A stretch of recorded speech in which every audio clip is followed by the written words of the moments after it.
The views and opinions of the hosts and guests of this program are of their own and not a reflection of Milwaukee Black Media or 1017 The Truth.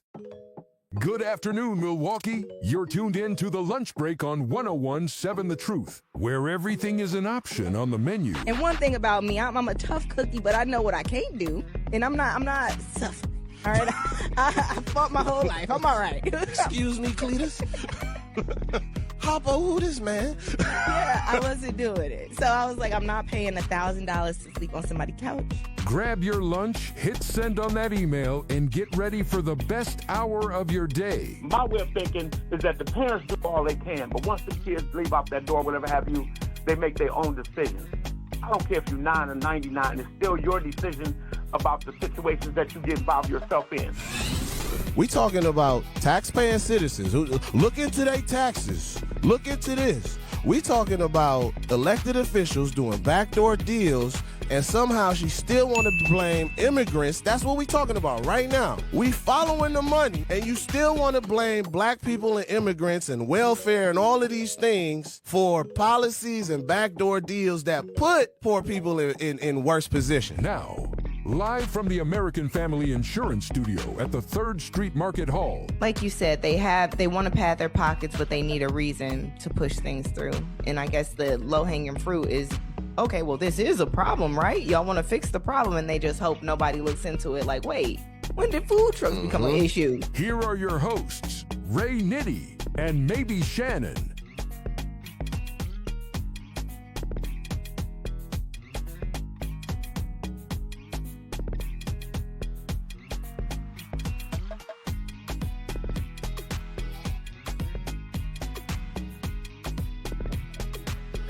What's up, Milwaukee?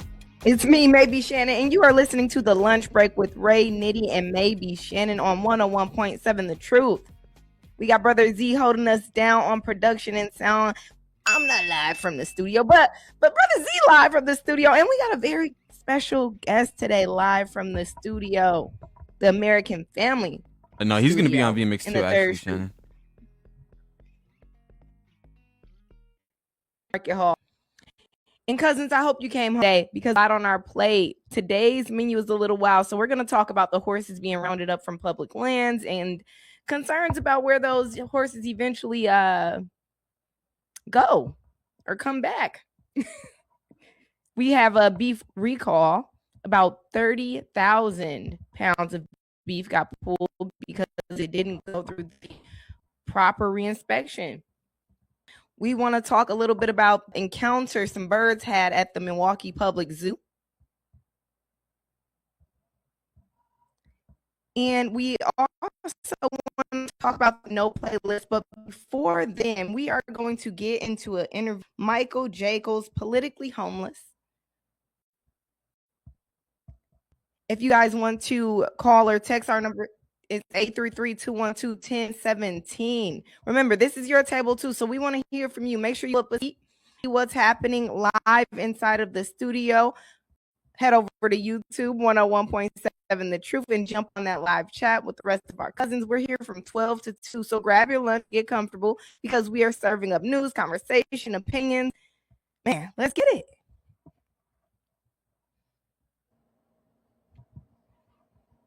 Hello. Hi, Michael. I can't hear you, Shannon.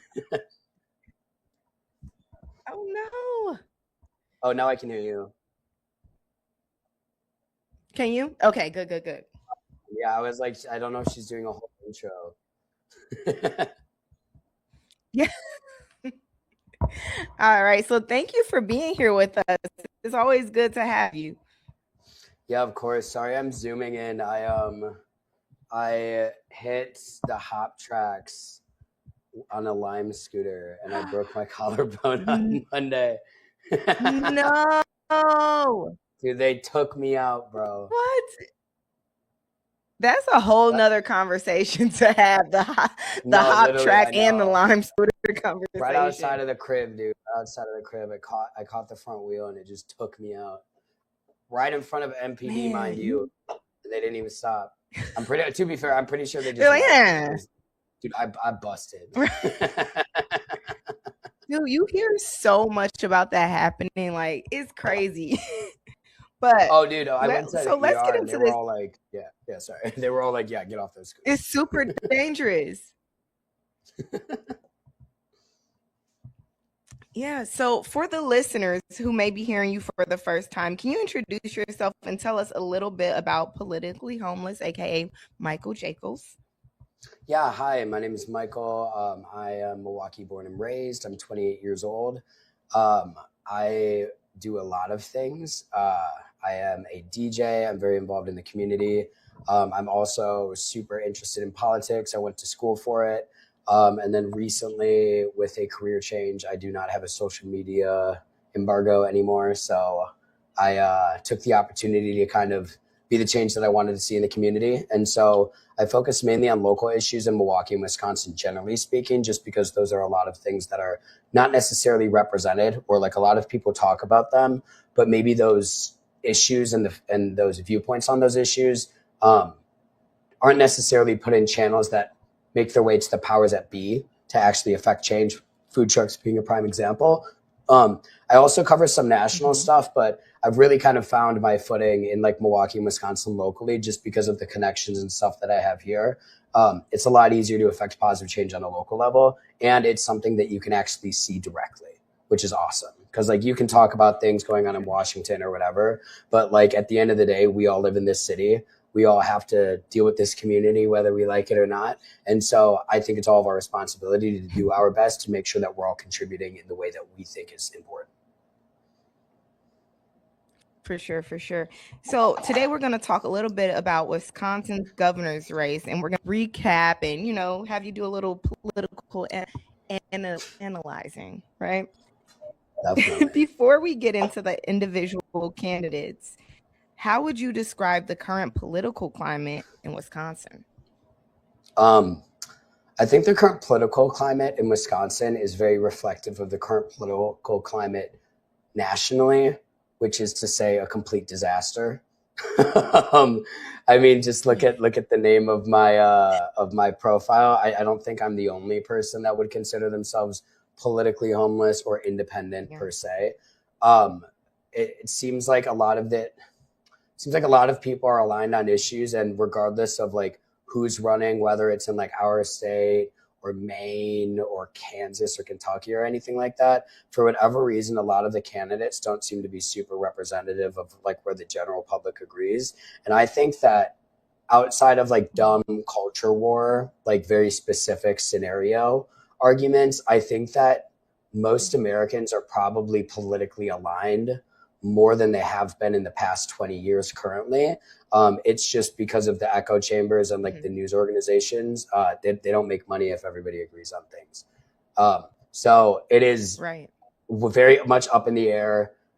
There's a lot of identity shifting, and there's a lot of kind of case studies going on trying to figure out like, what's actually going to work, what's not going to work, what's popular, what's not popular. A lot of the old status quos that were kind of super safe bets to go by for a very long time aren't so much anymore. And so I think that a lot of like younger people are kind of trying to navigate those waters. For sure. So what do you believe Wisconsin voters are looking for in their next governor? In my personal opinion, as it stands right now, I don't know if there's an overwhelming, like, enthusiastic majority for either David Crowley or Tom Tiffany. And those are for very specific reasons. I think that most people in Wisconsin are united against data centers. I think that that's a losing issue nationally, and that's actually shown. So if free ball for any political candidate, if they happen to be listening to this, if you want to get elected and it's a close election, I would not support data centers. I think that that's a pretty easy winning issue. It's like being against banning the food trucks. You know what I mean? You have an over 80% approval rating on stuff like that. I think people are tired of all of our money getting funneled to issues outside of our state and outside of our country. I think that there's a lot of like whether it's infrastructure, look at all the construction stuff going on in Milwaukee and the surrounding state that never seems to be getting worked on. That affects both Republicans and Democrats and independents equally when their commute now takes 35 minutes to get to work instead of 20 minutes to get to work. And there doesn't seem to be a lot of things going on for there. the economy is in the dumps right now. The stock market might not be in the dumps, but the job market is. Inflation is in the dumps. There's a couple reasons for that. So I think just kind of getting back to basics and really focusing on like what the individual voter is seeing on a day-to-day basis. I don't really think that there's a lot of appetite in Wisconsin or the nation at large for things happening outside of our current state and our current environment when the conditions that we're in right now are so like fragile and dire. And I think a lot of people, whether they voice it or not, are really kind of feeling on edge and very uncertain about our future. And having people talk about anything but Wisconsin, I don't think is the best way forward. For sure, for sure. So did anything surprise you about the results? David Crowley came out swinging.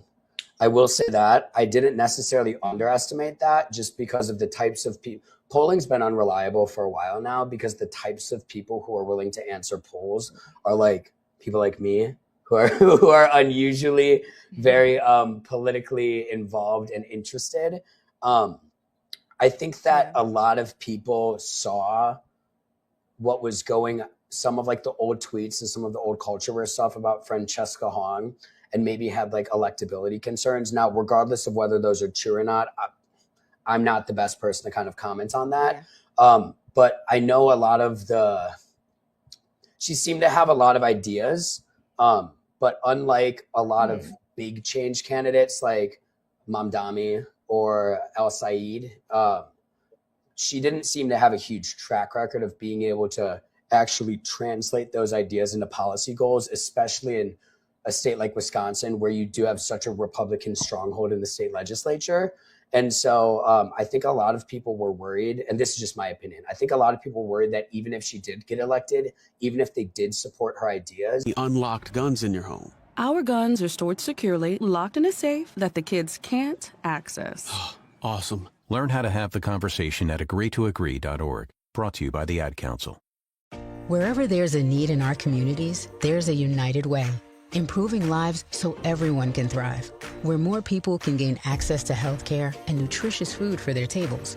Where more community members can benefit from financial education and get connected to local resources for housing support. And where children are given more chances to reach their full potential.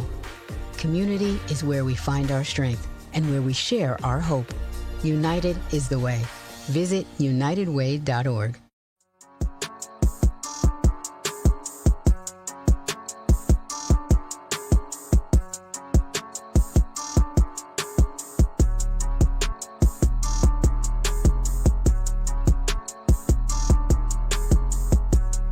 The truth. This is the lunch break with Ray, Nitty, and maybe Shannon. We got Brother Z on production, and right now we are doing an interview with politically homeless Michael Jaekels. We're talking about the 2026 Wisconsin governor's race. We're doing a little recap and some political analytics. And before we went on break, we just kind of got into it, and we were talking about the results and what surprised us about the results. We also introduced Michael Jaekels, who he is in the community.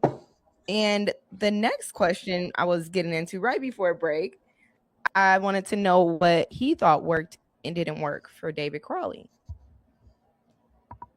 Yeah. So, honestly, I think it was more of,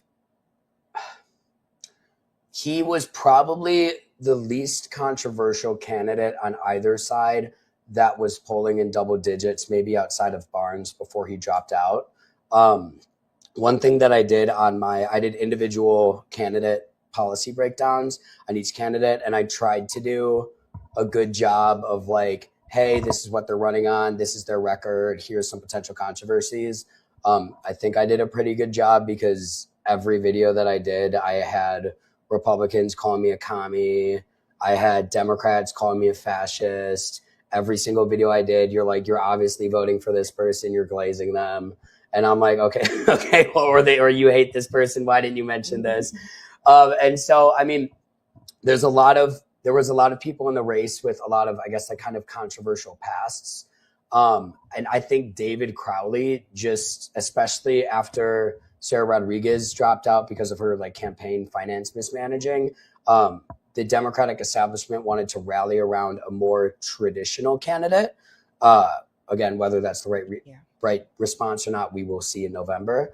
And I think that he was honestly just kind of a default choice for a lot of people. I don't think that necessarily, like, there were definitely some people like Ray, for example, who were super enthusiastic to vote for Crowley. A lot of people that I know that voted for him, they didn't like Hong, and they weren't going to vote for Tiffany.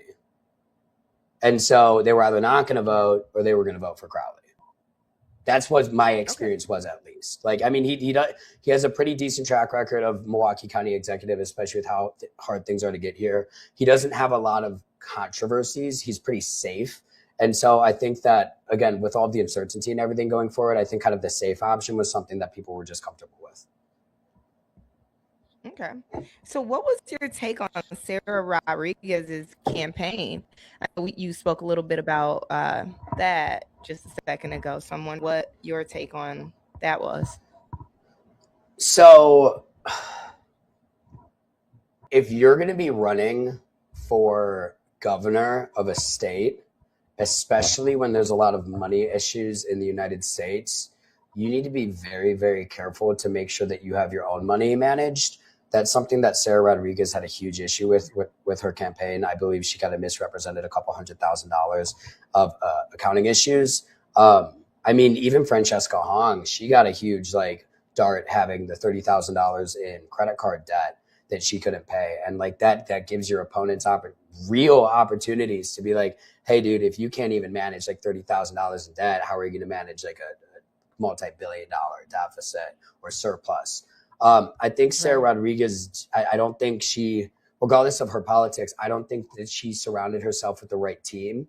And I think that even though she might have had a good campaign early on, this is kind of a testimony that, especially in politics, if you don't have the right support structure around you, you can have the best ideas in the world and you can run a good campaign. But if you're not crossing your T's and dotting your I's, it almost doesn't matter. So I think it was more of an organizational failure on her standpoint than anything else, because, I mean, it got to a point where it was just the amount of money that was mismanaged was too insurmountable that I think that the majority of the electorate just kind of lost overall faith, because they're looking at this and they're like, dude, you're not even you haven't even won the primary yet, and you already have this huge issue going on. It doesn't instill a lot of confidence. Not at all. So what strengths and challenges does Tom Tiffany bring to the race? Okay, so Tom Tiffany, he's a mega candidate. He's endorsed by Donald Trump. Donald Trump is currently polling double digits negatives in 47 of the 50 states. And the 3 states that he's not are Wyoming, Idaho, and West Virginia, which are also some of the least populous states on there. I think everybody can kind of look around and look at what his campaign promises were, and we can see how many of those came true. I'm pretty sure it's none or maybe one. So I think anything mega currently right now kind of has a cancer attached to it. Another big hurdle for him is the vast majority of young people are disfavorable of the Israel lobby. And in Congress, he took over $51,000 from AIPAC. He also voted against the Epstein files, Transparency Act. And I think both of those things, I mean, the Epstein files, I would hope people would care about. But the AIPAC issue, a lot of people don't even necessarily, you would think, but apparently not. The AIPAC thing is a lot of people don't even necessarily think super positively or negatively about Israel in general. They're just very obviously influencing our government in a way that I don't think is beneficial for the United States. And I think that's more of a litmus test than being like, oh, well, Israel this, Israel that. I think it's more of a litmus test to being like, okay, well, if you get elected, who are you actually going to represent? Are you going to represent these special interests that don't necessarily they're not mission aligned with what the United States wants? And I don't know any young people, me included, I can't vote for somebody that takes AIPAC money. And most of the people in my age group are the same thing, just because we've seen what happens with that. And so for David Crowley, again, that's kind of the other thing. Now, his data center answer, when he said what separates me and Francesca Hong, and the primary thing he said was data centers, I don't know what he was thinking saying that, to be completely honest. Like, you're just giving a bunch of ammunition, regardless of it, even if you think you have a common sense implementation of that. Like, that's like saying, yeah, dude, I'm pro flock camera. You know what I mean? Like, nobody's going to agree with that.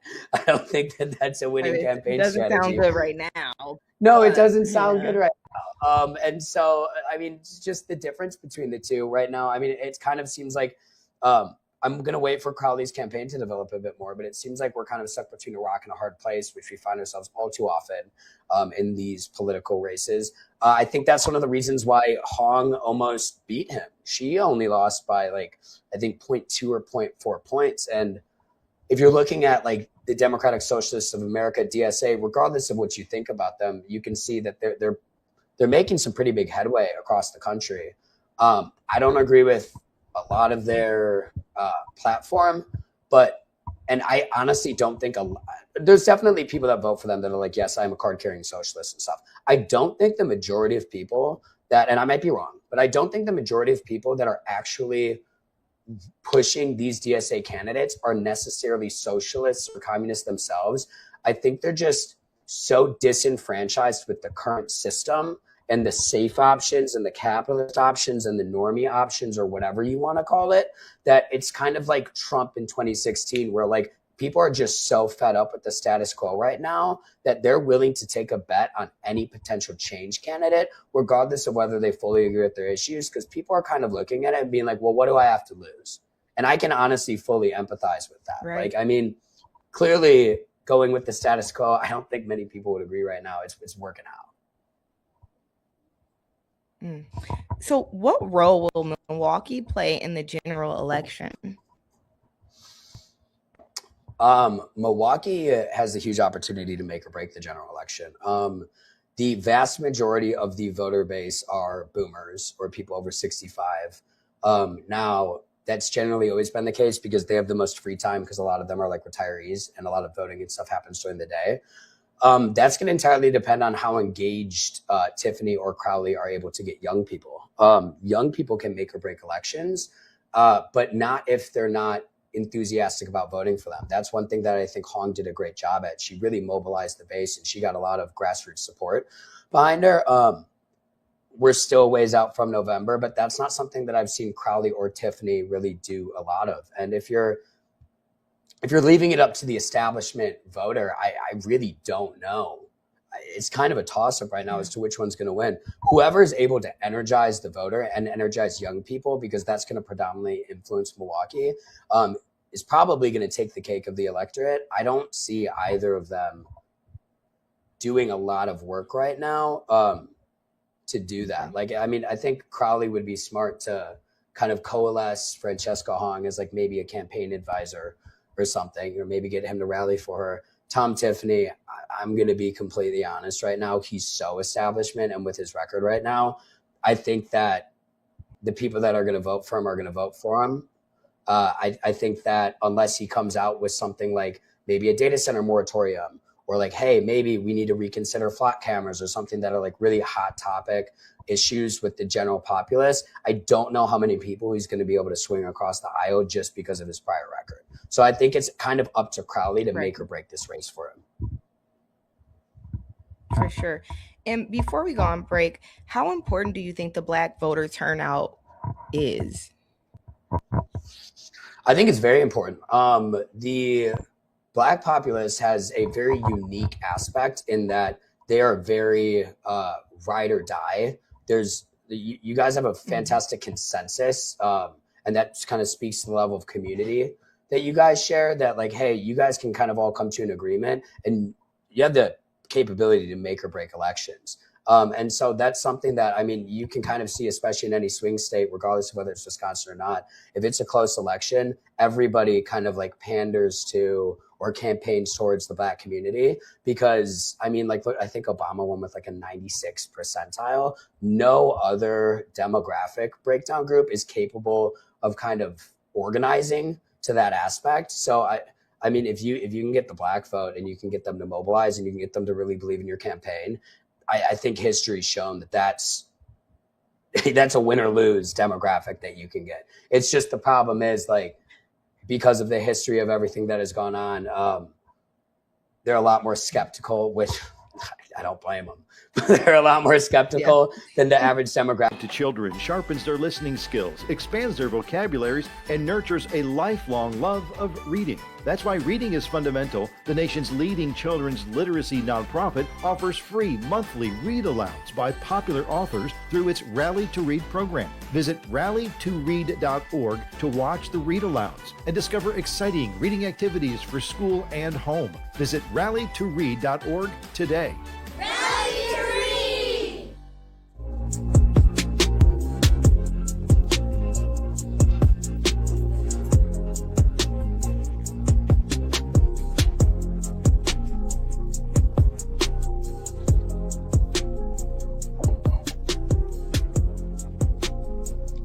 What's up, Milwaukee? You are listening to the award-winning 101.7 The Truth. We have Michael Jaekels on. Politically Homeless is his ad. Make sure you follow, like, subscribe.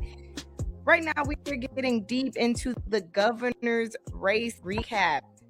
All right, 2026 Wisconsin governor's race recap. Let me be specific. So, just before we left, we asked you how important the Black voter turnout will be. And the next question on my list was a disconnect between Milwaukee's political leadership and some of its residents. I know you talked a little bit about that disconnect and how we're really feeling like we're stuck between a rock and a hard place. Did you want to get more into that? Yeah. I mean, in my opinion, I think that people at a local leadership level are far too worried about optics. And again, I mean, I guess ironically, the politics of things than they are about actually representing their constituents. The food trucks is a prime example. People here would rather go after low-hanging fruit and basically just like kind of like farm headlines than actually affect positive change. I think that's because a lot of them have kind of bigger ambitions than necessarily Milwaukee, and so they want to play the game right. I do think that right now is a very unique opportunity.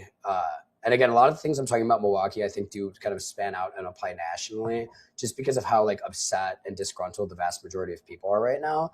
I think that anybody who has genuinely good ideas, but more importantly is just like unapologetically them, and not afraid to take a stand for something that they believe in right now. I think that no amount of focus group testing or like playing it safe politically would be able to kind of counter that. Like people like Cavalier, I mean, hey, he's done some good stuff with the city in terms of roads, but whenever there seems to be big culture issues or maybe like fights at the state fair, fights at Summerfest and stuff like that, he just kind of comes out with a statement. But I'm like, I mean, you don't really seem to visit these communities for anything other than a photo op. You don't seem to be super interested in like what the root cause of these problems are. And if you're not interested in what the root cause of these problems are, at least be interested in like making sure that they don't keep happening. Like, it just feels like we keep electing people in Milwaukee and it doesn't matter who you elect, that like they talk a big game and then the second they get in, they're too afraid to kind of put their foot on the scale. And like your people are elected and people are unelected and have new people go in office, not because they were happy with the track record of the person prior. It's because X, Y, and Z is going on and they don't feel like they're getting somebody who actually takes it as seriously as it impacts their lives. For sure. So what do you think it'll take to win over an independent or an undecided voter? Honestly, being a populist, like, and the thing with that is like some people will look at it and be like, oh, well, what if I don't believe in that? What if I don't this? What if I don't that? That's kind of where the line, I guess I'm going to kind of contradict myself here. If you're elected to be someone like governor or someone like a mayor, you're definitely elected for your personality and people's ability, like how well they think you can communicate, what they think your fundamental values are. But you're not elected to be a dictator. You are elected to be representative of your constituency. Unfortunately, that's something that doesn't seem to be really like, they don't really seem to care about much anymore. But if you're like, oh, well, I kind of like data centers, maybe they've supported my campaign or stuff like that. And then you come out and you have like 80% of a population being like, no, absolutely not. Or if you're going to do it, you have to do it this way. I do think it's irresponsible for you as a candidate, and especially as a governor, to throw your constituency to the side in the name of special interest. I feel like winning is honestly as easy as just getting a pulse of society right now and looking at the popular issues. No to flat cameras, no to data centers, no amount of special interest money that they could potentially be giving you would swing as many voters as you saying, you know what, I hear you guys. I hear that you don't want this. I'm going to take this seriously and I'm going to represent you. The amount of word of mouth advertising and stuff that will go through on that is going to completely trample however many hundreds of thousands of dollars any of these special interest groups can do. So just like, go on TikTok, go on Facebook, go on Instagram, go out in your community, ask random people, go to like a Brewer game or a Bucks game and be like, hey, like, what's one thing that's going great in your life right now? And what's two things that you wish could change that somebody like me might be able to do about it? I think there's going to be a lot of overlap and issues and stuff going on. And if you just run a campaign that's for the people and by the people, even if it's just like 40% of that, I think that's going to be the biggest difference with swing voters, because there's not a lot of trust anymore. Nobody really believes anything that anybody says anymore. And so like you really got to show it, and you got to show that you believe it, or at least show that you're willing to listen. I don't want people dictating from the top. And unfortunately, that's what we've had for a long time. For sure. What issue do you think will define the race moving forward? I know we talked about a few of them, but which one do you think? Data centers, and I'm going to be honest, data centers and flat cameras. Data centers, flat cameras are, I mean, I have my issue with them from like a Fourth Amendment standpoint. Data centers are a really, really big issue though, especially just because they're a complete disaster to any community that they go in, whether it's the noise pollution, whether it's the actual pollution, whether it is the electricity issues, as we're already going into a huge global energy crisis right now. Like, and you're saying that I'm going to have to pay more for electricity just because this data center is getting built and clearing out like 200 acres of farmland next to me, and I got to pay for more, or I'm going to have rolling blackouts just because like some idiot wants to like generate like a banana video on ChatGPT or something. Like the value, it's going to steal all my jobs, by the way, while we're at it. Like the value proposition doesn't really seem to be there for it.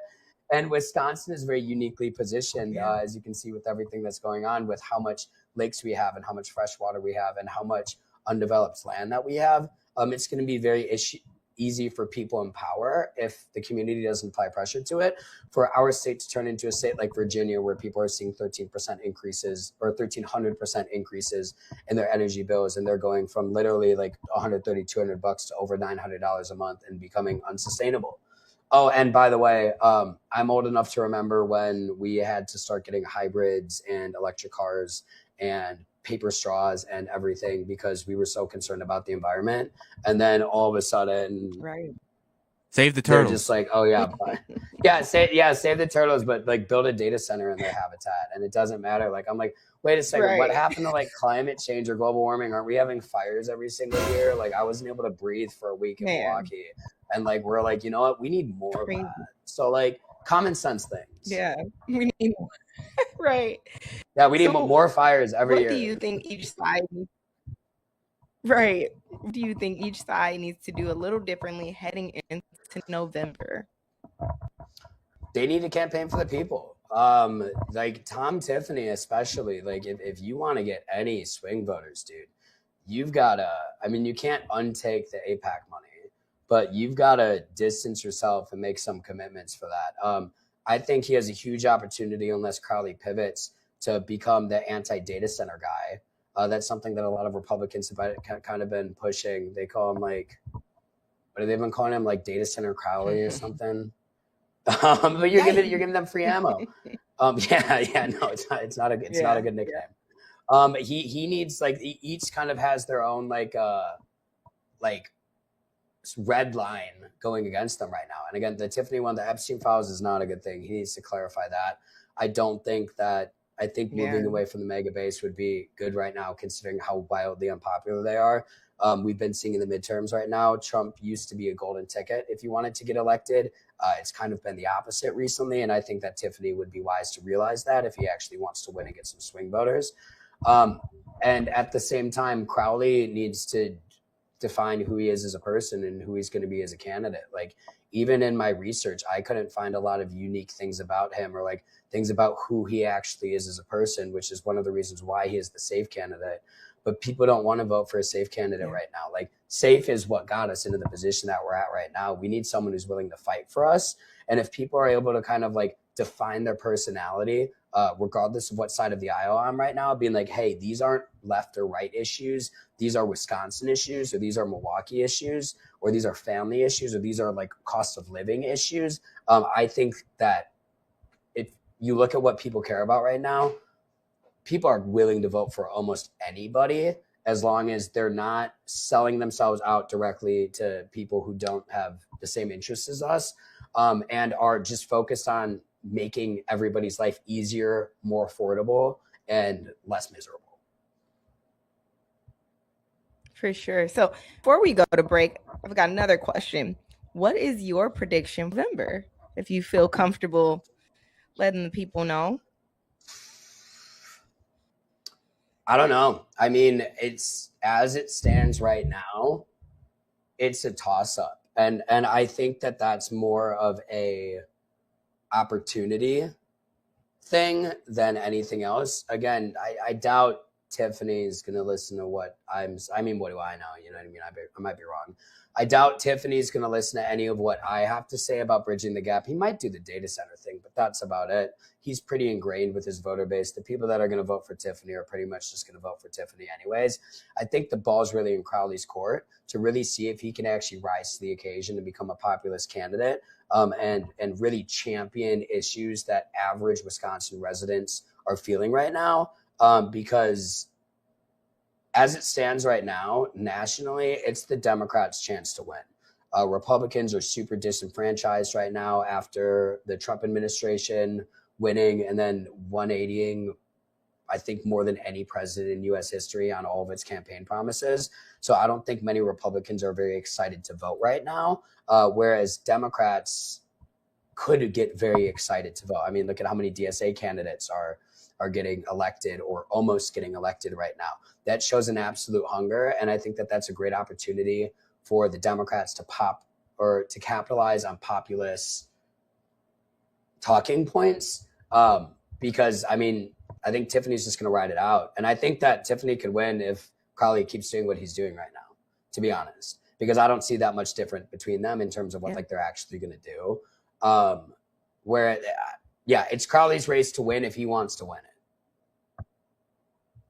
For sure. In my opinion. Well, thank you, Michael Jaekels. Michael Jaekels, Athletically Homeless.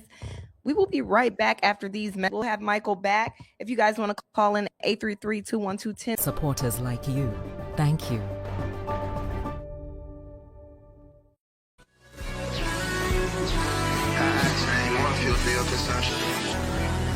More change for the rain. It's pain.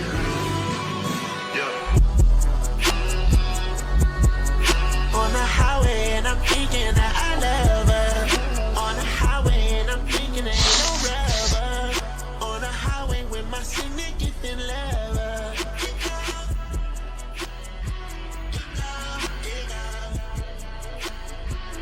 What's up, Milwaukee? We are back, and you are listening to The Lunch Break with Ray, Nitty, and maybe Shannon on the award-winning 101.7 The Truth. Today, we have a very special politically homeless, aka Michael Jaekels, on, and we've been talking about the governor's race, the Wisconsin governor's race. We got pretty deep into some conversation. You guys are coming in on the end of it. Before we head into something else, because I do have another question for you. You did mention you're a DJ, and there's been a lot of with the DJ scene, the bar scene, and all the things. But before we pivot to that, I did want to ask you,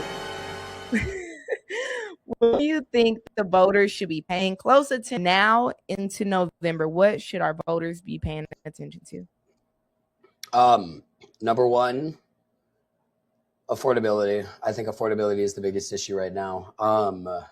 Whether it's inflation, whether it's grocery prices, the cattle ranchers. I don't know if you like have seen what's going on with like Trump's importing like a bunch of like Argentinian, Brazilian, like diseased beef and stuff, and just completely screwing over our cattle ranchers and like literally might upend our entire industry right now.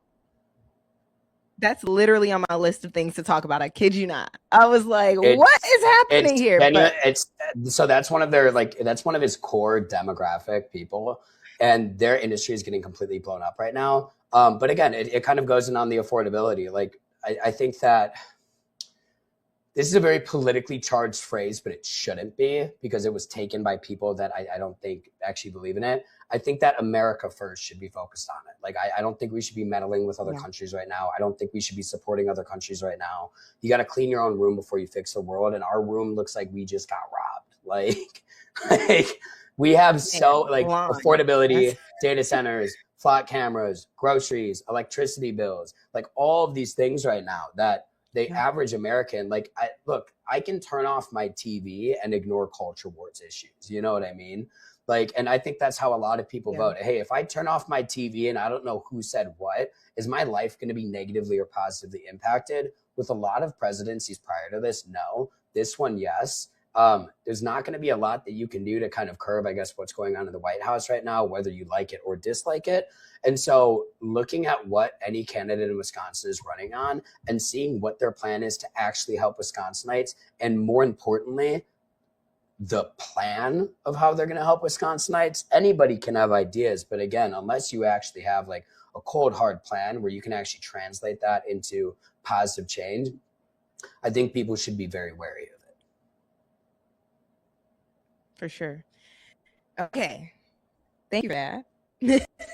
Firstly, but I wanted to get your input on the Milwaukee music, the no playlist that came out of the garage that the DJs were given. What's your take on? I'm pretty sure you guys have all heard by now that the garage on Brady Street, or a little bit off Brady Street, neither here nor there, they had a no playlist, and it was all Black rappers. It wasn't specific songs, it was rappers, and then at the end in bold it said no Milwaukee rap, and it sparked a bit of a debate. What do you think about that? What's your take on it? Okay, so full disclosure, I DJ at the garage. I was actually the DJ that list was distributed to that night. Like, I was playing the night that list was distributed to. I was given like a little bit of a notice. I can tell you, I played artists on that list, so it's not necessarily like a no playlist. I think it was more of a vibe. There's a lot, so I have to be careful about what I say, because there's a lot of things that can be said. What I will say is that I can understand 100% why people are frustrated. That being said, I think garage is getting a lot of heat that should be not so focused directly on garage. One of the reasons why garage is one of the only places that I've chosen to play recently is because it's one of the only venues left in Milwaukee where I genuinely had open format and creative control over what I played. Like, I can tell you, the last bar that I played, Rider by Chicken Piat, was at the garage. And that was like 3 weeks ago. Like, I've played, like, I can play anything there. I've played Milwaukee music and stuff there. That's why it was kind of a bit out of left field for me. But I love having the freedom to play whatever I want. I also understand when certain venue owners, depending on the type of vibe they're going to curate, might like something or might dislike something. Now that's up to the patron. Do you want to go there? Do you not want to go there? Do you support stuff like that? It's also up to the DJ, many of those artists that you hear. So I can understand where people are very frustrated. I don't think it's, especially considering like how long they held out, and especially with all of the pressures that Welcome back, welcome back, welcome back. Welcome back. Yeah, man, how you doing? You good? I know you like that. I know you like that. How long you been back, man? Hey. I see the girls in the club, they getting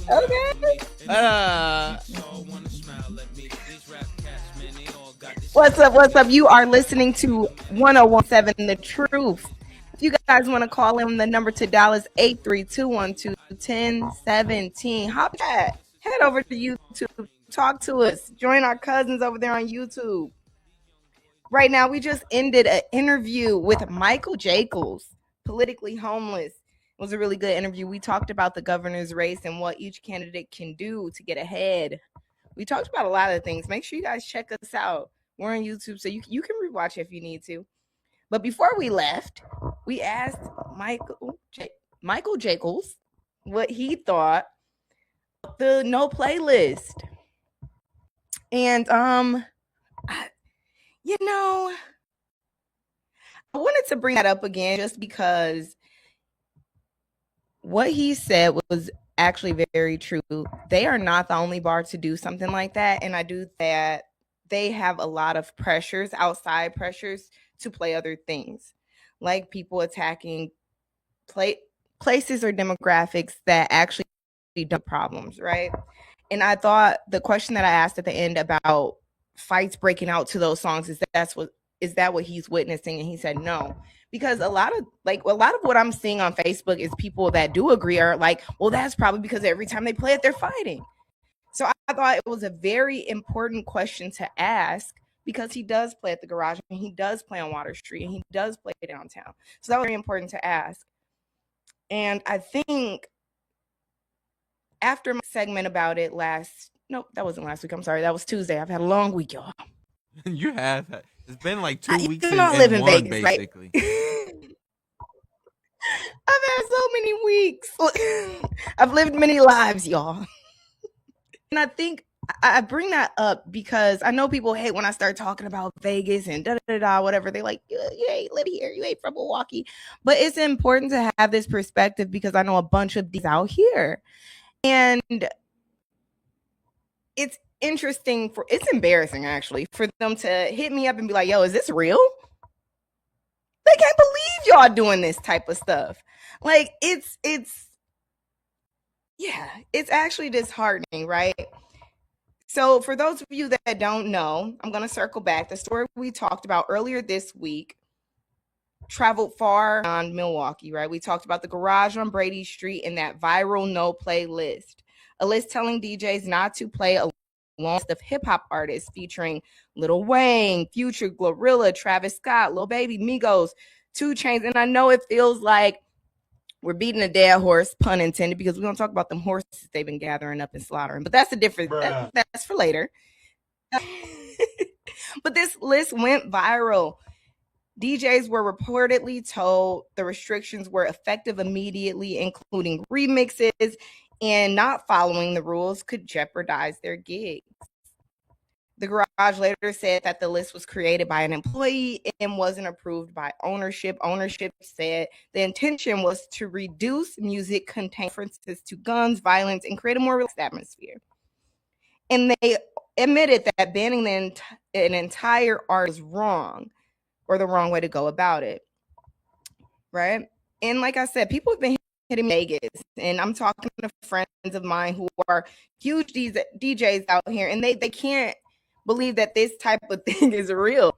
They're asking me, so what do people play? They're like, most of these artists are top artists, and me and Zach talked about that. Literally, that's what I was saying. We I'm said, like, yeah, like, these are like, what do you want from us? And that's exactly what they were saying. Like, that's why they thought a joke. They thought, like, it's messed up because we literally, like, I think as Milwaukee people, what I'm seeing online, right? And I'm seeing this from the African-American community, right? Well, they don't want y'all down there acting a fool. They sick of y'all going to the establishment when they send that. I think Michael literally just said that that's not what's really happening.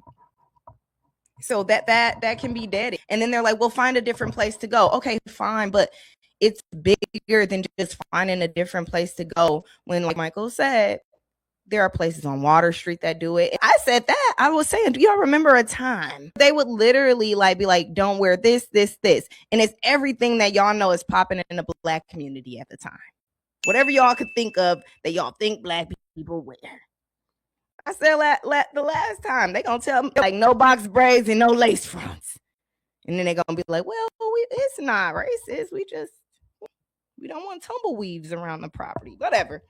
But I just feel like it's it's embarrassing to have this conversation about segregation and about how messed up our city is in some ways with people that aren't from there, because it's so like they look at it as like we are behind. They look at it as like ain't no way y'all saying top artists in America right now. So I have to say it happened in Milwaukee. You know, and sometimes when we're born and raised somewhere where we get used to these conversations, you start saying, well, like, oh yeah, you know how Milwaukee is. Y'all find your own place. We sick of this conversation. Why don't y'all do something else? Just go where y'all want it at. And it becomes normal because this is what we've seen our whole life, right? And people from the other cities, and that's why living in a different place gives me a different perspective. Knowing people from different backgrounds, knowing people that go to these places, knowing people that work at these places, it will give you a different perspective, because a lot of times in our community, we agree with the wrong side because we also have those unconscious biases and we think automatically that we're doing something wrong sometimes. I genuinely do believe that. So we had a caller last week, or I'm sorry, I keep saying last week. It wasn't last week, y'all. It was the other day. Don't blame my heart, blame my head. I'm all over the place. We did have a caller when we were talking about it. He said he used to DJ in Chicago. And I like that call because you could tell he was an older gentleman. He said he used to play the Isley Brothers to slow it down a little bit, but he understood the point that we were making. A good DJ knows how to change the energy without banning an entire culture, essentially. That's the conversation, because I completely understand a business saying the vibe is getting too aggressive. A little too much is going on. We're getting some complaints, right? And we don't want explicit songs. I get it. We don't want music glorifying gun violence all night. That's okay. But that's where the DJ really earns their money. A DJ can read the room. They can transition. They know when you've been in one pocket a little too long and it's time to, switch it up a little bit. You can switch it up because most of those artists have remixes with country singers. They got remixes with all types of, and you telling us we can't play these people? What are we talking about here? So you can change the temperature without announcing Black rappers are the problem. Whether that was the intention or not, that's literally how that list looks. And people think we're beating a dead horse. They think that we're doing too much by being loud about it. But the reason it's gone so viral, we're used to this type of stuff in Milwaukee, y'all. But the rest of the world is looking at us like we lost our mind. They think we're playing. That's how crazy that list looks to anybody else in this world. We're so used to these conversations. We're so used to this type of behavior. And we're so used to just sitting down and be like, you know what, maybe we are the problem. Maybe. But we just heard from a DJ's there. No, I ain't seen no fights there. But there may be other pressures outside of that. I remember somebody telling me a few years ago, I don't know if this is still true, that on Water Street, the only bar to have Hennessy was Truth. You gotta get the Henny. They doing whatever they can to deter, or what they think will deter African-American people from places. And it ain't always us fighting. It ain't always, we talked about that earlier in the week. But we are made to believe we the problem. And if we such the problem, why is it so many of us agree that we don't want to be in environments where people throwing hands and feet all the time? Don't sound like we the problem if most of us agree that we don't want to get knocked over our head with a bottle. I'm just saying. So, I just don't understand why that was the solution. If the problem is violent lyrics, they can make a content policy, and we've talked about that. Set ourselves up. See, retirement is the long game. We gotta make moves and make them early. Set up goals. Don't worry about a setback. Just save up and stack up to reach them. Let's put ourselves in the right position. Pre-game to greater things. Start building your retirement plan at thisispretirement.org. Brought to you by AARP and the Ad Council. Somebody once told me the world is gonna roll me. me. I ain't the sharpest tool in the shed. She was looking kind of dumb with her finger and her thumb in the shape of an L on her forehead. Well, the years start coming and they don't stop coming. Fed to the rules and I hit the ground running. Didn't make sense not to live. What's up, Milwaukee? You guys are back listening to the award-winning 101.7 The Truth. And I got something on the menu for y'all today. Before we get back into our conversation, are your finances low? Your mindset off track? Are you ready to get into real estate? Tune in to The Journey with Coach Erica every first and third Saturday from 11 a.m. to noon on 101.7 The Truth. It's all about mindset, money, and real estate, helping you take the next step toward building a better future. Man, that was good. Don't forget, y'all. Make sure you guys watch Coach Erica. Learn something. All right? Man. So we're going to get back into the conversation, yes, again, about the no playlist, no Milwaukee rap, the list that included rappers, some of our top rappers at this time. Okay, we'll get back into that. Because like I said, we just had Michael Jaekels on the show, and we talked about the governor's race. His ad is politically homeless. And he definitely talked to us about this as well, because he also DJs.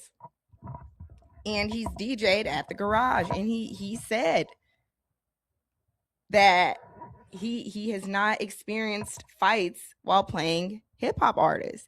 And that's important because, like I said, most people on my Instagram and Facebook, they're saying things like, well, they don't want people fighting at their establishment. Anytime you play, we had a caller a few days ago say, especially Big Frank. All I know is Big Frank make dancing music. He gets the kids moving. We start blaming Big Frank. And like I said, I do feel like a lot of times we are very quick to side with people that are blaming us or trying to make us the problem when we're not the problem. I just was talking about how Milwaukee people get so used to these conversations, it's not taboo for us. But me living in Vegas really shines a light on how odd this behavior is. I talked about how the caller called in a few days ago and he said he used to DJ in Chicago and he just changed it up a little bit. And you can control a room as a DJ without saying no Milwaukee rap music, without banning some of the top rappers of our time. The artists, not the records, right? Because we constantly ask, why doesn't Milwaukee music make the music scene and get all this recognition Atlanta gets? And this is why we can't break. We're too divided. Right? Why do talented people feel like they have to leave to blow up? And then we're seeing right now how hard it is to reach across the aisle in Milwaukee as an artist. We can't complain that outsiders don't support Milwaukee artists when establishments in Milwaukee won't even support them. That's backwards. And I do want to be fair. They said, even though it said the list is coming from ownership said, not I. Believe what y'all want. But I also wanted to admit something, y'all. The rave in the Pabst Theater, they got petty. I saw that. They you kinda, saw what they posted? I loved it. I like when people piggyback off of a moment. They said nothing, just posted some of the rap artists we've supported throughout the years. Also, the Pabst Theater group posted something too. They were like, oh, here's some of our favorite Milwaukee acts that we've had on our stages. So they got in on the pettiness as well. I love it. And those are bigger venues. But like Michael said, it might not even, because the garage held out. And I mentioned it in the last episode where we talked about this. a lot of times downtown, Water Street, it might not be the owners putting the pressure on them, just like what happened with the food truck situation. It could be the powers that be.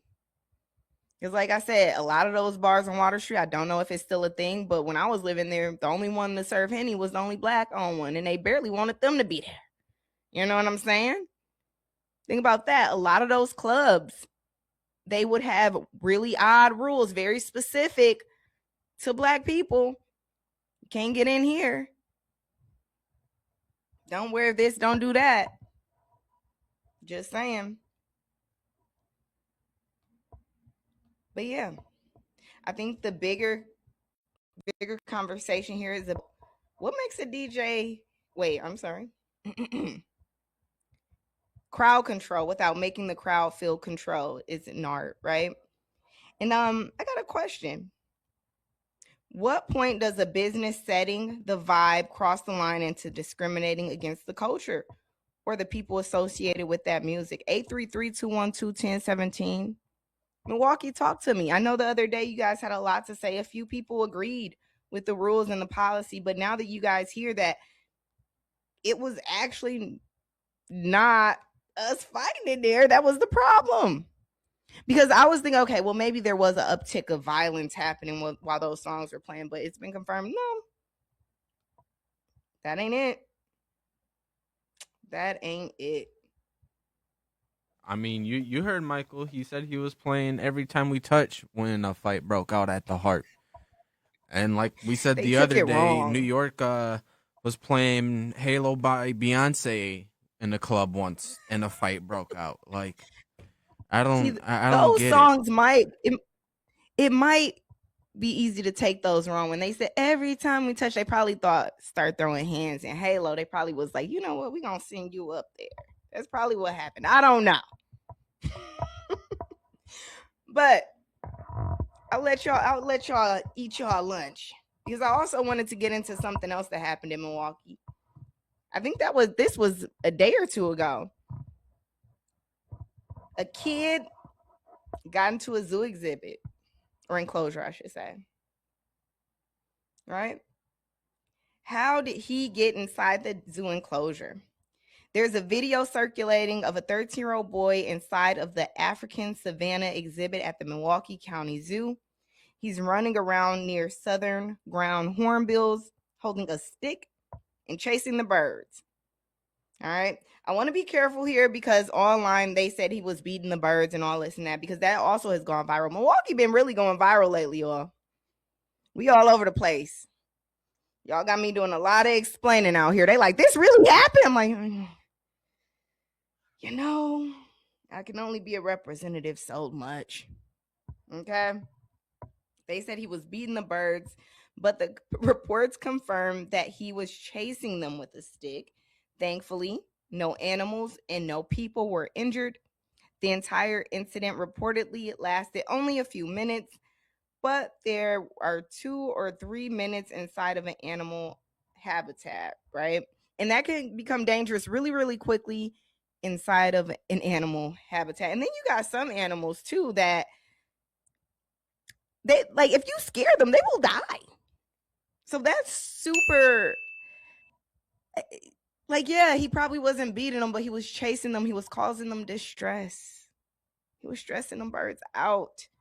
They was running for their lives. Okay? And that could become dangerous for him as well. What if them birds would have turned around and attacked him? Now they want to look, we've seen how that goes. They want to put the bird down. Well, we got to put him down. R.I.P. Harambe. You know what R.I.P. Harambe. Man, rest in peace to Harambe. These out for Harambe. Come on. Y'all see how that happens. But then we learn about a much bigger story, right? The family spoke out, and the boy's father said that his son is severely autistic. He has ADHD and epilepsy. I got ADHD. My sister got epilepsy. I don't think that got nothing to do with why he was. You know what? Let's keep this going. His father says animals are one of his son's biggest interests, and that the Milwaukee County Zoo. In the thing. Come on, man. With a stick? What are you interested? You know what? Let me just keep going. And the Milwaukee County Zoo may actually be his favorite place. The family reportedly has annual passes and they visit many times. And they've gone there many times without any of these things happening.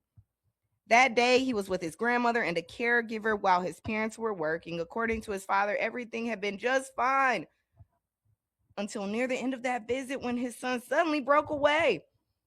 And his grandmother we're playing the video right now, and you can actually hear the grandmother, I think, saying, "Oh, he's autistic. Oh, let him run. He'll run himself out." They ended up getting him with help of the zoo, visitors, and security. Again, nobody was injured. But I guess this is crazy. I'm sorry. I'm re-looking at the video too, and it's actually wild. Like, it's 2 minutes they try to make it seem like 2 minutes is like not a lot of time, but do you know how long 2 or 3 minutes actually is? I mean, our commercial breaks are 3 minutes. That's a long time. This is insane. Those animals deserve protection too, and autism does not mean we pretend like that situation was not extremely dangerous, y'all. But once you learn he has autism and, you know, he eloped, ran away from his caregivers, you know. Then I blame them. I don't blame him. I put the blame on them for taking their eyes off an autistic kid that loves animals and loves birds and loves the zoo so much and is at the height where he can jump off and get away. Like this is crazy. It's insane to me. Because wasn't the baby that got in the Harambe enclosure even smaller than this kid? So yep. I just don't I mean, whatever. How is this happening? Just put how is this consistently happening? Don't they still have like leashes for at the zoo? Like, or was that just me? Was I the only kid that had to get put on a leash, like a leash backpack? You are not the only one.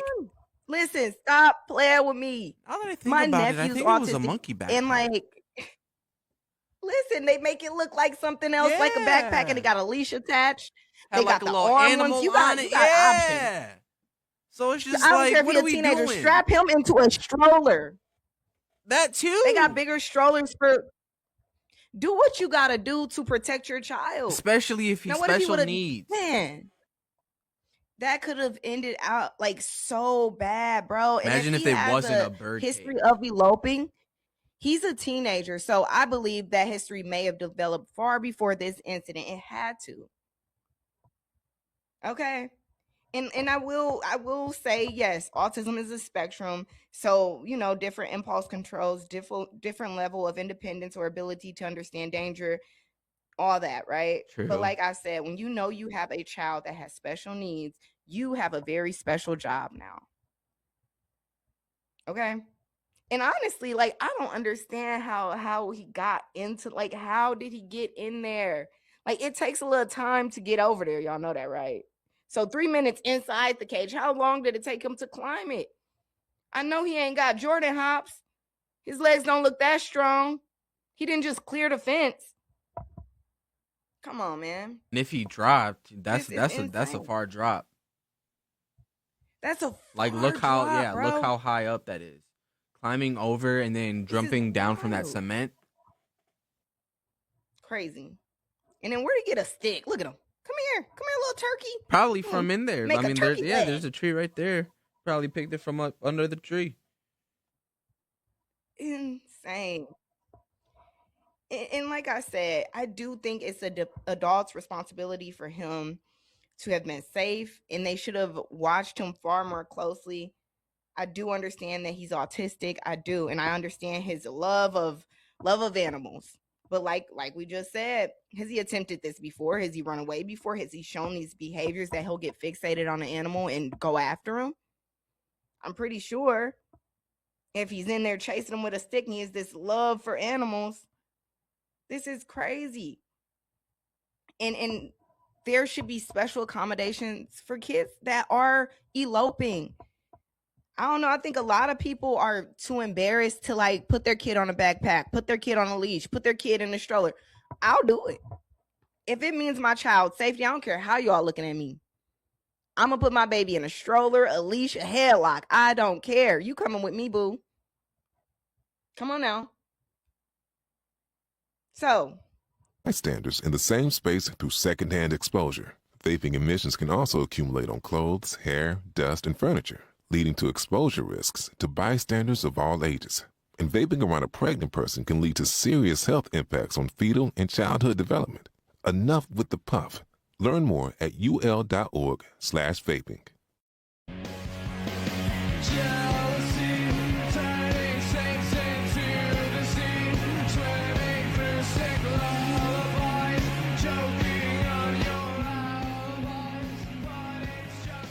Look. Man, what's up? What's up, you guys? You are back listening to the award-winning 101.7 The Truth. This is the lunch break with maybe Shannon. Ray Nitty will be back. But right now, you got me and Brother Z. All right. And we got a caller on the line. We've been talking about the garage, no playlist. We've been talking about the baby jumping in the zoo exhibit. And we've got Eastside Corey on the line. What's How up? you doing? I need a little clarification. I was a little confused. I don't pay attention to real mainstream stories, but this is a hot one with Brady Street. There used to be a bar called Why Not 2. They used to be really diverse and play a lot of jazz, rock and roll, and some very famous artists used to do sets there. I don't think it exists anymore. Then Hi-Hat has always seemed to have this identity problem as to when to play the dance music because it's a restaurant, right? So the kind of rap music that I'm thinking of that's for a big crowd like that would be the female, like Cardi B, fun, always a fun vibe, or Megan Thee Stallion or Missy Elliott, where everybody knows the lyrics and they get into it. It's fun. It's real positive. Is there a particular artist that people are having a problem with, or is it just are they letting the DJ be the lead, show the leadership? Because there's so many diverse hip hop artists out there. I'm into Japanese female artists right now who are doing this great dance hip hop stuff. Is fantastic. Their vibe is cool, but I'm confused about that. And then with the Autistic Boy, they got some of our autistic children got that autistic strength, and they also got that one thing they can do really well. This kid, they can focus in and figure out how to break into things. Well, you can channel that energy into something positive, no doubt. But if he's too big for grandma, it's time to get him a harness. Who went in and got him out of there with his situation? Did they show that part? Yeah. So I guess they said grandma's security and more staff ended up jumping in 3 minutes. But if I'm not mistaken, in that video, you can actually hear the grandma like, oh, he's autistic and not moving with haste. So I think that's not a lot of excuse, people no. were like, just exactly. And that's what people took away from that. They were like, is she just saying this like as an excuse instead of getting in there and taking care of business? Like you said, if he's too big for grandma, it's time to get a harness or make sure he's with the proper people that can handle him. They used to have a petting zoo there. He needs to know that these are living creatures and be gentle. He needs somebody to teach him to be gentle with all animals, to be gentle and let them come to you. It's a teachable moment, but his concentrated energy, child, you better watch out with that strength. Artistic children got. I believe it. Thank you so much for giving us the call. It's always good to talk to our cousins. And he did ask a question. He asked if it was a specific artist, and yes, the reason people felt upset because it wasn't them saying don't play music with guns and violence and fighting lyrics. It was just specific artists. And that's where it comes in. Like, are you just trying to basically like block out our music? Specifically, they had Lil Wayne on the list. They had Future. I don't have the list in front of me. Brother Z, do you have the list by any chance? Yeah. Andy? Sexy Red, Kodak Black, 42 Doug, Chief Keef, King Von, NBA Youngboy, Lil Durk, G Herbo, ESTG, Future, Young Thug, 21 Savage, City Girls, Tyga, Glorilla, Lotto, Lil Baby, Gunna, Playboy Cardi, Migos, Offset, Quavo, 2 Chainz, Gucci Mane, Rick Ross, Lil Uzi, Lil Wayne, Moneybagg Yo, Key Glock, Young Dolph, and all in bold and caps, no Milwaukee music. Or no Milwaukee rap. Yeah, so that's what really got people up in arms, right? Like, it wasn't specific songs. They didn't specifically say don't play this type.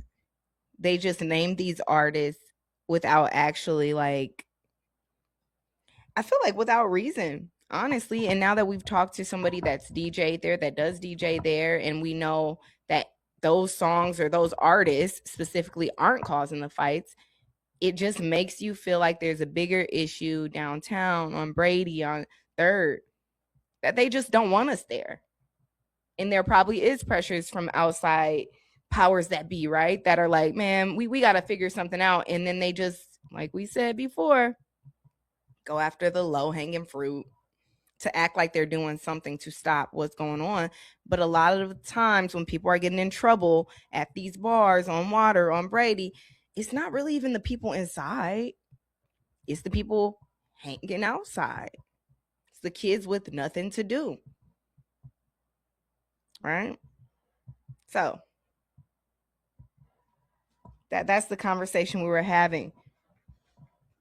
And like I said, before we went on break, we were just talking about, you know, how that kid got into the enclosure at the zoo. And how grandma couldn't really handle him. You know? And I've got 2 stories involving animals. Speaking of animals, right? Nearly 30,000 pounds of beef have been recalled. And we're going to talk about that. Right? And, you know, America's wild horses are being rounded up from public lands, and some concerns about where they're ending up have been popping up. Right? So, approximately 29,628 pounds of raw beef imported from Argentina has been recalled. Why, you ask? Well, federal officials discovered that the beef entered the U.S. without undergoing the required USDA important reinspection. And when you hear beef recall, you automatically think like E. coli, salmonella, you know, maybe some type of contamination. But that's not what the officials say happened here. The problem is that the meat entered the commerce without going through a required inspection checkpoint. And honestly, that bothers me too, y'all, because the inspections exist for a reason. The recalled products included cuts like top sirloin. I love me some top sirloin. Eye round, top side, flat, and knuckle. God, look, y'all eating beef knuckles anyways. The products have September 2026 use by or freeze by dates and were distributed in Florida and Texas. So if you got cousins out there, you might want to call them and say, check your beef. Okay? You better check it. The good news is that the latest reporting, there have been no confirmed illnesses connected to this recall. But how does 30,000 pounds of beef get through before somebody realizes that the required reinspection did not happen, y'all? That's not steak somebody forgot to scan. That's thousands and thousands of pounds of meat. And I want to explain this, why it matters, because I know a lot of people will say, well, nobody got sick, so it's all right. But it's a big deal. Nobody got sick yet. And the big deal is that inspections are part of the system by design to catch problems before the food reaches our families. When meat enters the U.S., inspectors are supposed to verify that the meat meets, you know, U.S. requirements. And that means, did it actually come from an approved facility? Does the paperwork match what's inside the shipment? Was it handled correctly? Was it stored correctly? Is the labeling accurate? Were the food safety requirements followed? And depending on the shipment, additional physical examination or testing may have to happen. And because almost 30,000 pounds of meat got distributed, how y'all gonna trace that? Through stores, distributor, restaurants, people's fridges and freezers. So even without those confirmed illnesses, missing an inspection means one of those safeguards in our food system did not happen. And that's scary, y'all. I don't know about y'all, but I'm worried, especially when we talk about them rounding up wild horses now.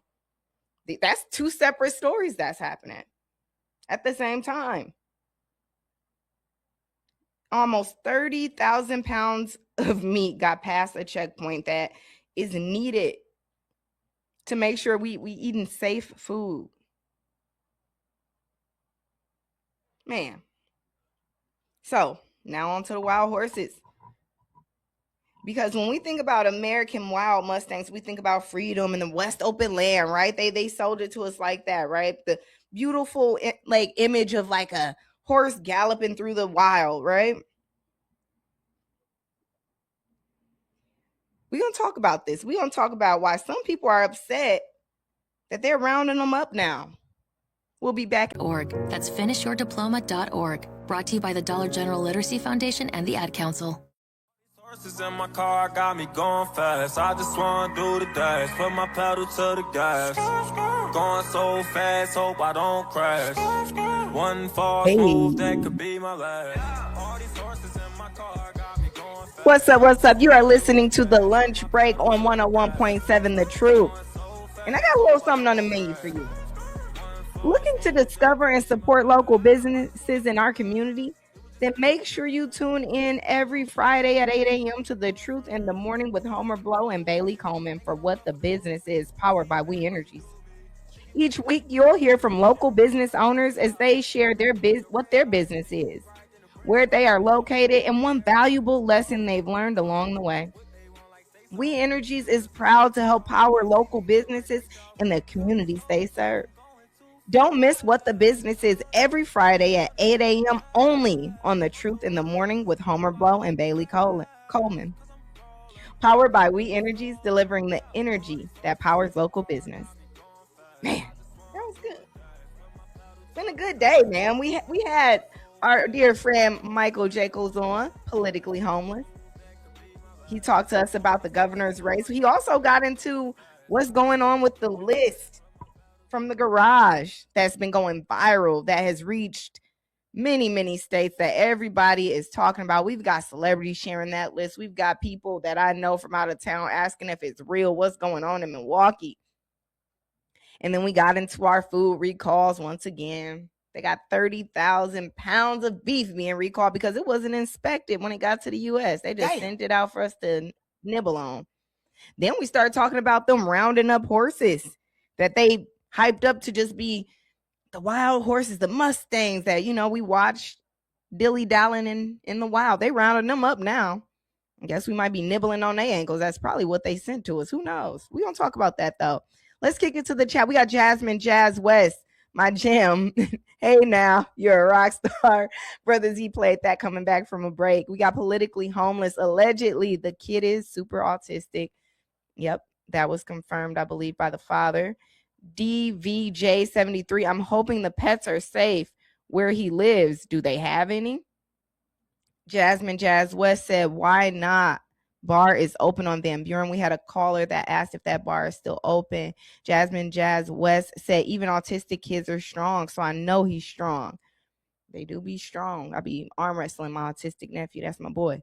One commenter said they probably think if rap music goes away, black people will too.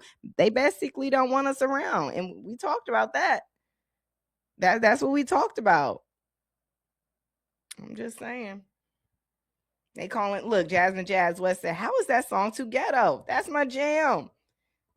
Like I said, anything that's us, automatically ghetto. Babar said, welcome back. Hey, what are you doing in Nevada? You didn't even stop by the block to say hi. Politically Homeless also said, thanks for having me. It's always a pleasure. But let's get back into these horsies. They just keep going. Is that what that's? You knew it. I'm screaming that you was ready for me to even say that. That's actually funny. Very telling of me. So, on to the wild horses. So, the Bureau of Land Management routinely rounds up wild horses from public lands. The agency says that the populations have to be managed because certain areas can't sustainably support all of the animals living there. And these roundups can involve hundreds and hundreds, sometimes thousands of these horses. But the controversy is what can happen after some of these animals leave federal custody. So they get rounded up by the feds when there's too many of them. They said certain horses can eventually be sold through a federal sales process. Once they are legally transferred out, the protections that they had federally as wild horses can disappear. So while they're here, they are protected, right? And many advocates are saying that's where the systems become vulnerable. Investigations have raised concerns that the horses leaving the federal program can eventually end up in the commercial slaughter pipeline. Now, let's be clear. There are currently no commercial horse slaughterhouses operating in the U.S. I think that's because they're federally protected. But what they will do is transport those American horses across the border for slaughter in places like Canada and Mexico. So essentially, we round them up here. We're going to sell them here. Then they lose their protections once we sell them. Like, oh, they're not here anymore. Well, not protected anymore. And what they end up doing is crossing the border and then come back slaughtered. So to me, that feels like they're doing backdoor dealings, man. So that's what I can't get past, dude. Like, so we spend generations turning the Mustang into this symbol of American Western history in these movies and these commercials, and then we protect them and then we sell them. That's what's been happening, y'all. There has to be a better way. I heard somewhere that they said they're being sold as low as $25. Slaughtered and sent back as food. That's probably what we chewing on. That's probably exactly what's came. That 30,000. I'm gonna say, wasn't the rumor that Taco Bell uses horse meat? Okay. And they want to. Oh well, we don't have a slaughterhouse here. Exactly. We don't got slaughterhouses here. Yeah, but y'all gonna sell them somewhere else, and then they lose their protections, and then they can come back as meals for us. And I just don't see how we're sitting here and not questioning. Like, there's so many recalls right now. Like what do we eat? What y'all eating? I want to know that in the chat. I ain't ate a salad in weeks. I like to blame the recalls for that. I ain't ate fruit or salads. I like to blame the recalls. Really? Bruh. That's my protections. But seriously, it's like the meat's being recalled. Everything we eat is being recalled. And honestly, it makes me real suspicious because not only are they surveilling us with the flock cameras, tampering with our food, doing all types of backdoor stuff. Taking away our fruit seeds. Fruit seeds are gone. The farmers can't even grow their own fruit. They got to buy the seeds from the government. It's getting crazy out here. Have we become too comfortable assuming safeguards are working simply because the rules exist? Because I would never thought that they'd be rounding these horses up, selling them to slaughter. Just because it's not being done in America don't mean it ain't being done. And as we see, it's being done. And it's so disheartening to hear that. And I don't mean to sound like one of them people protect animals, but goodness. And also, what is we eating? They might be, like you said, Taco Bell meat might be horse ankles. Bruh. Could be. But listen. Look, y'all better get used to eating some. I feel like a lot of stuff we eat is questionable. That's a reason why. Yeah. all these countries, like most of our stuff is banned. And I think we're just now starting to really like get hip to like our food is not that safe. And we really have to start growing our own stuff, sourcing our own things. We really have to, as Americans, get used to fending for ourselves. It's really starting to feel that way. But we are coming to an end, y'all. Another episode of The Lunch Break with just me, maybe Shannon, and Brother Z holding it down on the production and sound. It's been a good one. Special thank you to Politically Homeless again. Shout out to the garage for giving us so much content. Man. And to parents with special need children, please keep them babies safe, because that incident could have ended up so much worse. Thankfully they got him and he's safe. And please, y'all, watch what y'all eating. I don't got no answers, questions, or comments about that. Just good luck. You're listening to The Lunch Break with maybe Shannon. Ray Nitty will be back next week. I'll be back tomorrow, same time, 12 to 2. Make sure you guys follow us on Facebook, The Lunch Break on Facebook, and head over to YouTube. We're here all day. The Truth Nation is here all day, man. Don't go anywhere. We got The Grapevine up next. Homer Blow is on The Grapevine. That should always be a good time, man. Don't go anywhere.